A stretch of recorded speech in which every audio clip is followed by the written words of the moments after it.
Thomas Million here. I don't know if this is going to be redundant. Somehow my videos got messed up and switched around. We're studying the psychology behind judgment. Cognitive shortcuts, heuristics. Our brains are wired to make quick judgments and save mental energy.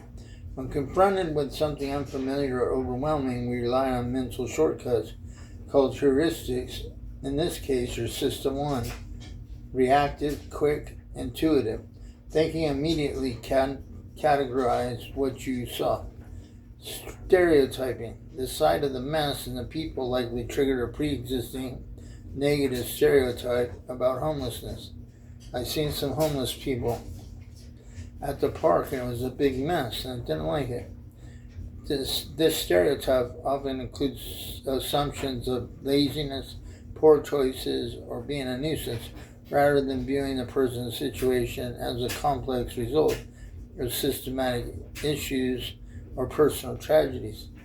The affect heuristic, the messiness itself can elicit a negative emotional response like disgust or contempt, which then quickly and automatically colors your entire judgment of the people involved.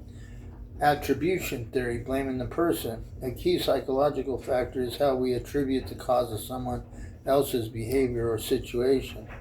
Comfortable stigma. Research suggests that people are more likely to pass harsh judgment when they perceive a difficult situation as controllable. For homelessness, factors like poor hygiene, substance abuse, or mess are often and sometimes incorrectly perceived as individual choices. This leads to the conclusion that the person is responsible for their fate. This kind of judgment, which focuses on personal failings rather than external circumstances, is associated with the feeling that the negative treatment or lack of help is legitimate. Fundamental attribution error. This is tendency to overemphasize personality-based explanations for someone else's behavior, while underemphasizing the powerful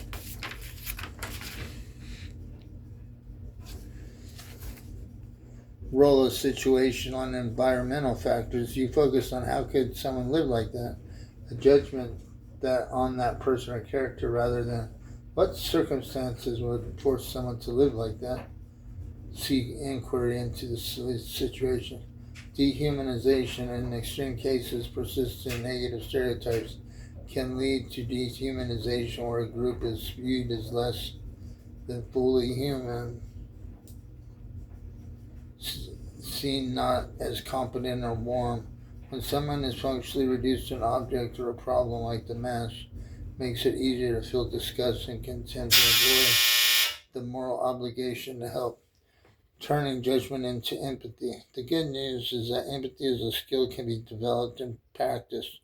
The mental shift involves intentionally overriding your automatic System 1 judgment with your reflective System 2's thinking. Here are some ways to do it.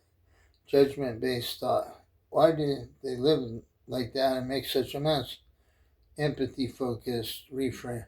What systems or lack of resources made them unable to care for themselves or their space? This must be because they're lazy, addicted, or crazy. What kind of trauma, mental illness, or life-altering economic event could have led to this instability? They're a problem for every part. They're individuals in a state of extreme distress who are enduring a constant battle for safety, shelter, and dignity. Empathy requires perspective taking. Imagine the reality of living outside, the stress of constantly securing your few possessions, the sleep deprivation, the exposure to the elements, and the constant fear of violence or harassment. When survival is minute-by-minute struggle, things like cleanliness, organization become impossible luxuries, not priorities.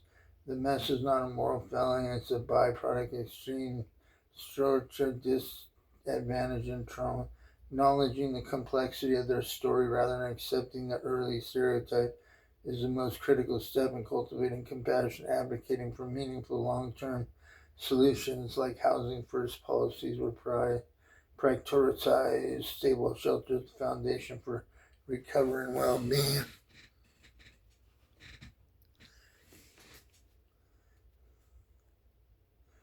Does any of this psychological background give you a different perspective on your reaction or on the situation? So it doesn't. There's a beautiful and profound observation perfectly captures a shift in the perspective that moves from the immediate, frustrating reality of the man-made mess to a deeper, more enduring spiritual truth.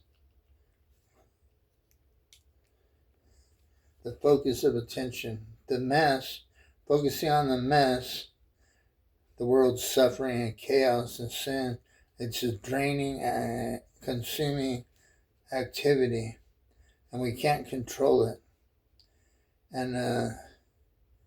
But if we look at the divine gifts that God has given, like trees and bears and flowers and waterfalls and everything, we're just awestruck. It's eternal, and it'll always be like that, at least as long as we survive as a species. But the mess is only temporary. You can clean up messes, but you can't deny creation. So there's some traditions. Gratitude and provision. The idea that everything we need now or ever will need has already been fulfilled.